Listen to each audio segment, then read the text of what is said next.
Morning and welcome to our thought for the day. I'd like to read you a verse from John chapter 5, please, and it's verse 8. And it says this: Jesus saith unto him, Rise, take up your bed, and walk. A simple little heading I've given this morning is this: does God ask you to do the impossible? It may seem a strange heading for our thought today. Does God ask you to do the impossible? Or we may say, you got it the wrong way around, Pastor. We ask God to do the impossible. God doesn't ask us to do the impossible. But I want us this morning to consider a few people through God's word who God asked to do the impossible. Why did he ask them to do the impossible? Because he would receive glory and honor through what they did. And I believe that there are times in our lives when God will ask you and God will ask me to do the impossible. And as we trust him and have faith in him, God will enable us to do the impossible. And all the glory and all the praise and all the honor will go to him and to him alone. You see, very often I've said, God doesn't ask you to do something that is impossible. I've said it many times. And that sounds reasonable, it sounds spiritual, and yet it's not strictly true. For the truth is this morning, friends, is that God is forever asking his true followers, his true people, to do the impossible. And we have read of such a case this morning there in John chapter 5, verse 8, and there are many others. Remember when he said to the man who was let down to the roof by his 4 friends, he says, Arise, take up your bed, and walk. And he did it. He did the impossible. It was the very thing he couldn't do, and he did the impossible. A man in our text that we read earlier, as Christ walked through the porches of the pool of Bethesda, he said to this crippled man, who laid there, we are told, for 38 years. 38 years. He says, Rise, take up your bed, and walk.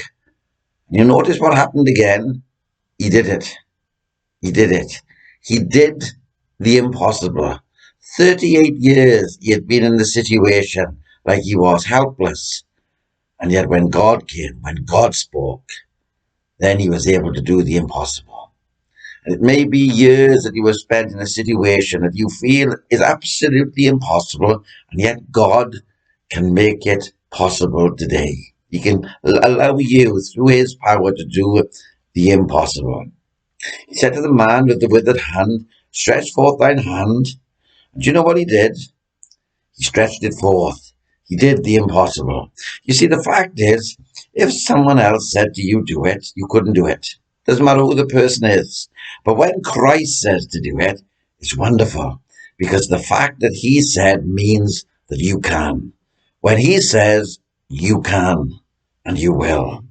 Christ says to Peter and the rest of the disciples, he says, Launch out into the deep and let down your nets for a draught. But the disciples protest. The disciple says, Master, we have toiled all night and we have caught nothing. Then they said, Nevertheless, at your word, I will let down the net. It's impossible, Master. We've been toiling all night. We know what we're doing. We're professionals at what we do. But because you say, I will do it. And they did it. And they caught a multitude of fishes. The truth is, friends, we can only do the impossible when he says to do it. We must remember each day that all things are possible with God. All things are possible. And that through his mercy and love and grace, he uses you and he uses me to do the impossible. We must realize that God is forever asking us to do something that is impossible. Again, I give you the reason. He asks us to do that which is impossible so that we can see his faithfulness, experience his power, and that we become strong in our faith and give glory to his mighty name. God is asking you to do the impossible. Whatever way it may be, he's asking you to do the impossible. Trust him. Trust in his word. And you will see the impossible come to pass. God bless you. I look forward to speaking with you again tomorrow morning, the same time, the same place.